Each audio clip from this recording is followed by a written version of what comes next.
మిత్రులారా, ఇంతమంది ఇక్కడ మాట్లాడిన వాళ్ళ తర్వాత నేను మాట్లాడితే వాళ్ళు చెప్పిన వాక్యాలనే నేను కాపీ కొట్టి మళ్ళీ మాట్లాడినైతే. రెండోది ఏంటిదంటే, ఈ పుస్తకం ఇప్పటివరకు అసంపూర్ణంగా ఉన్నది. దీన్ని గుర్తించి ఈ పుస్తకంలో కూడా సమాజానికి కావాల్సిన అంశాలు ఉన్నాయని ఒక వ్యాలిడిటీ ఇచ్చింది ఇంతమంది పెద్ద కవులు.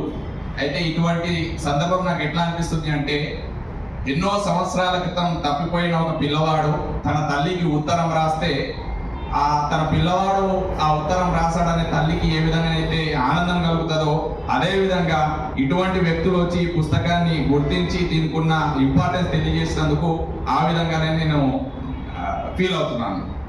అంటే సమస్యలు ప్రపంచం ఉన్నంత వరకు సమస్యలు ఉంటాయి, కానీ ఇప్పుడున్న పెద్ద సమస్య ఏంటి అంటే, నా వయసున్న వాళ్ళకి లేకపోతే నా తరం వాళ్ళకి మేము నేర్చుకోవడానికి లేకపోతే మనం స్వీకరించడానికి ఇటువంటి మహానుభావులు మాకు దొరికినారు.